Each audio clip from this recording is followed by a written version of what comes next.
The left will never stop their agenda to take over America. You are their enemy, and they will not negotiate. Prepare yourselves. Welcome to the Blue Shark Show with your host, Mike Lang. Let's talk about when people say, hey, let's boycott this, let's boycott that. We've got, public funds going to porn in public schools. Then you have different shows on Netflix, whatever it is, Hulu, you name it. There's a difference. There's a difference between spending my money in a public school on a library that has porn in it, and then there's a difference whether it's on Netflix or Hulu. Now, you can judge for your own kids what you want to watch, but, we always get these comments of, oh, I found porn on Amazon. Are you going to ban this book too? And we get that from supposed Republicans. And those are the morons that don't understand what the hell is going on in society and what it means to have public money going to certain things and private money going to other things. And I'll give you an example of that. You can do whatever you want with Amazon. You can boycott it. You can buy your stuff. I don't care. It's a private entity.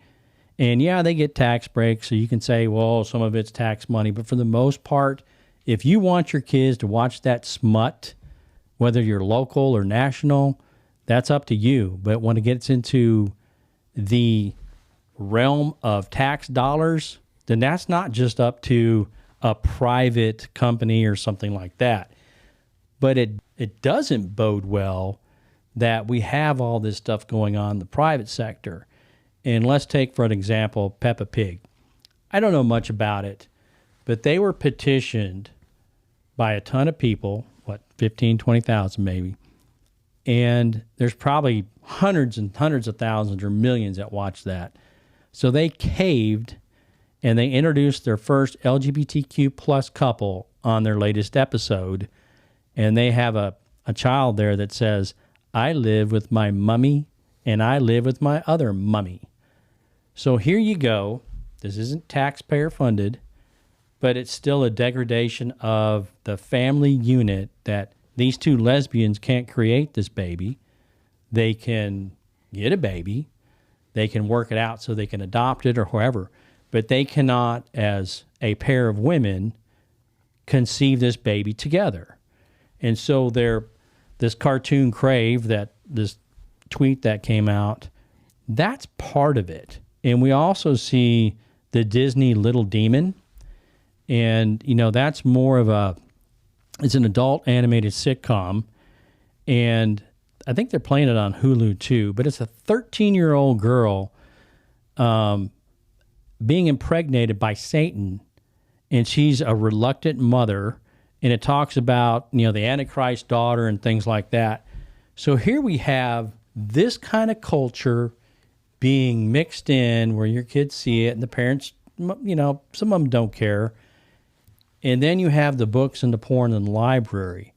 And it seems that some of the conservatives, if you can call them conservatives, can't distinguish the difference. It seems like there's a lot of those people running around.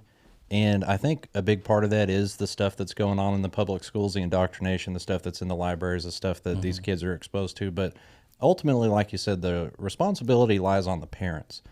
When I see someone calling themselves a conservative, complaining that other conservatives are going after inappropriate conduct, it really it makes me question, is this person actually one of the people, they kind of enjoy, modern television, modern movies. They're really enjoying the modern culture. And so they're feeling kind of guilty about it. So the response to that is, you know what, y'all just need to stop and be quiet about that. That's not a problem. Y'all are making a big deal out of nothing. When the reality is, with the school book issue, it is explicit pornography, explicit sex in front of children. And when it comes to stuff that's on television, the Peppa Pig, to me, you're trying to put the concept of sexuality in the minds of small children, because most small children grow up with a mommy and daddy like they're supposed to, and they look on television and they see mommy and mommy. What are they going to do? They're going to ask a question, okay? And if they unfortunately ask the wrong person, like maybe their liberal teacher, what's the teacher going to say?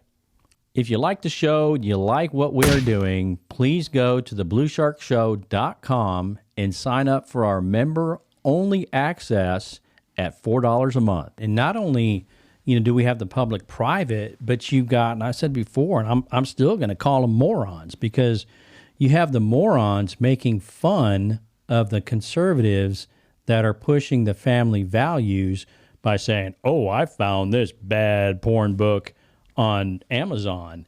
Well, that ties into the grade schools, elementary schools, and where we're going with even the young adults and the young teachers that have been brought up under this. This just didn't occur in the last 4 or 5 years. This has been going on for decades. So now we have the indoctrination of the kids, we have the indoctrination of the teachers. So let's look at an article that came out. In a growing number of K through 12 teachers charged with child sex crimes in recent months. So the first 6 months of 2022, there are over 181 K through 12 teachers, principals, staff that are arrested for child sex crimes in the United States so far. That's just the ones that get caught. And, on a local level here, one thing that I've been trying to get GISD to do for the last several years is start publishing how many sexual assault, sexual harassment cases are there, and, put this information out. So I'm glad these people were able to put together some type of report. But we need to remember that these are only the cases that made it to law enforcement. Unfortunately, a lot of stuff gets covered up. And it goes down and it breaks it up. And yeah, we're talking about nationally. And you say 181, well, that's 181 too many, but those are reported. But it breaks it down to 4 principals, 153 teachers, 12 substitute teachers, and 12 teachers' aides. And then it goes on in the article, and it talks about kind of where we stand and the Department of Education and, releasing the stats. And please, folks, go look at this. Go look at the stats, because not only do we have this going on, but we have things locally. It's not just, and some of them may be from years ago. There was a band director years ago at Granbury ISD. And so this isn't anything new, but we also have a Granbury resident that was working as an instructional aide at Toller High School back in 2019. And that person is facing second-degree felony charge of improper relationship between an educator and a student, according to the Hood County District Attorney, Ryan Sinclair. And this was in March 9th of 2022 that he made this statement. But it seems like to me, we've been having all these reports of teachers having sex with students for the last 20 or 25 years. This is not a new problem, yet the public school system has not stepped up to police their own in 2 decades plus. So to me, this is the worst harbinger of the fact that whenever problems come up in public schools, even one as significant as child sex, they have a 20-year plus track record of doing nothing to fix their problem. So how are we supposed to expect to let them police themselves in the current issues, the current problems that are so much more in our face than it has been for the last 20 years? Well, and all this stuff ties together too, because you've got the private sector, whether it be Disney, Hulu, Netflix, whatever, they put out this stuff that is morally degenerate, and they shove it down the kids' throats, and they put it in every program and every channel and every station, and then they get it in school. And then these children for the last, 20, 30 years have been growing up, and now they're starting to become teachers. And with that stuff being normalized and them seeing more and more reports of it, and they think, oh, well, if I want to do that, I'll just go be a teacher so I can have easy access to kids.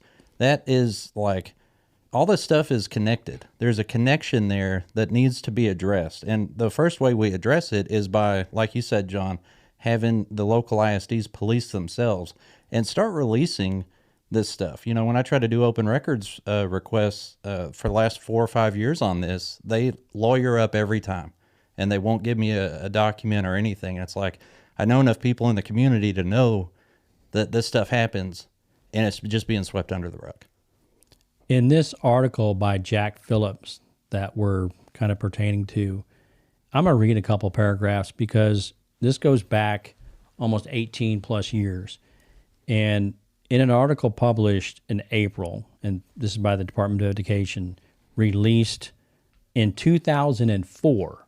So 2004, and you know it's worse now, right? Which said nearly 9.6% of students have been targeted by teachers for sexual misconduct in K through 12 classrooms.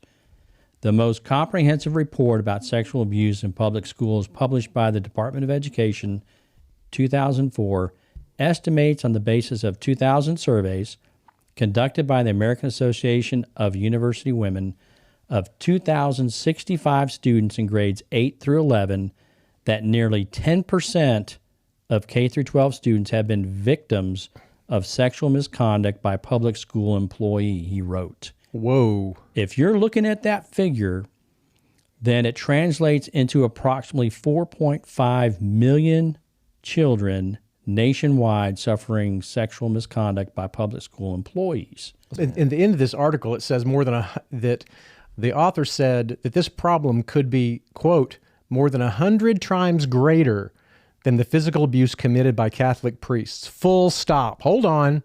Okay, think about the problem that we have with priest misconduct and have had for the last several decades.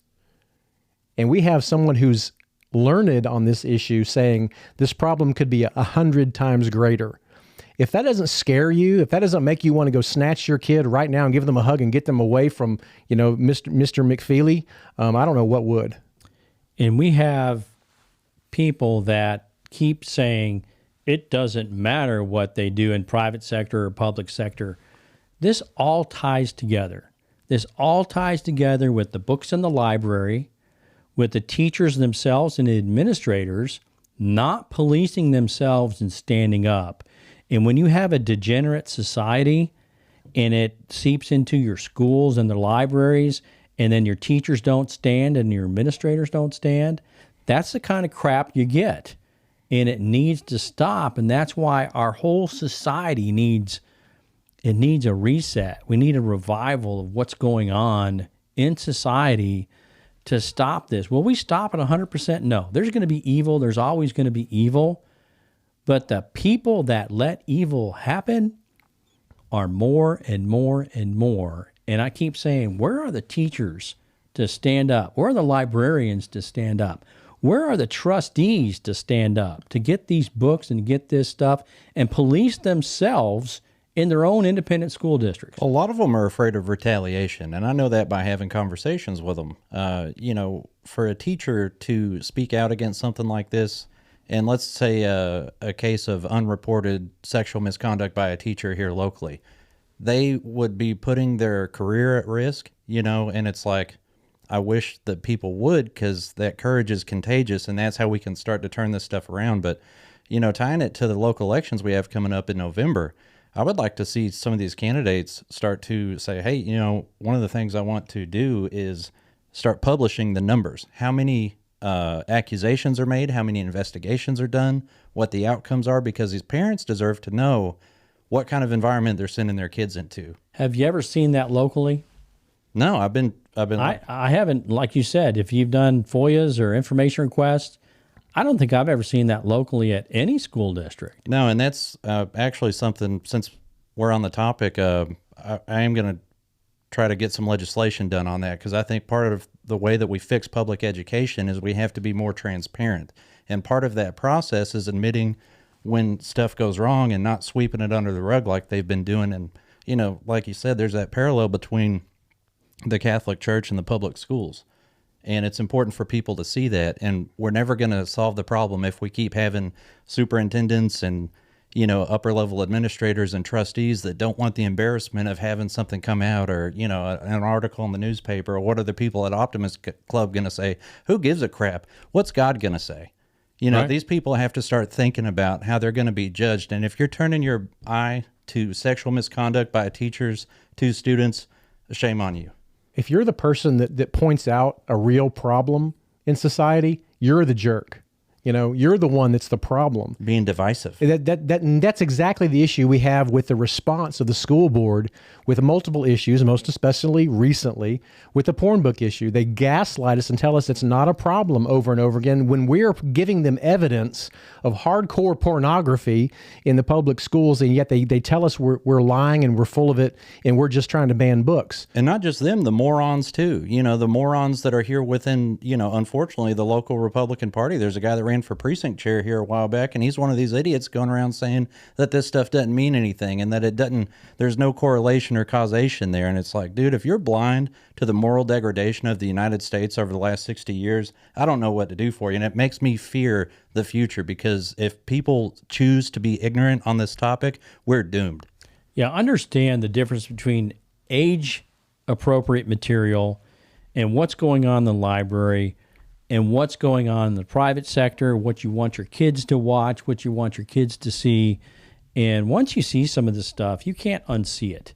And some of this is getting pretty raunchy and pretty bad. So, we've skipped over kind of several different topics, but they're all kind of meshed together in the moral decay that's going on. And the way to fight that, and I hope we've made this clear, is for the teachers, administrators, and elected officials to stand up and say something. And that's why we talk about a new slate of trustees coming in, because, the three there have been asleep at the wheel. Frankly, everybody except Melanie Graff has been asleep at the wheel, or they drank the Kool-Aid and they just want to be there to be popular, when in fact, this is a pretty serious situation. And you got to throw in the churches too, because the churches have to start backing some of this up.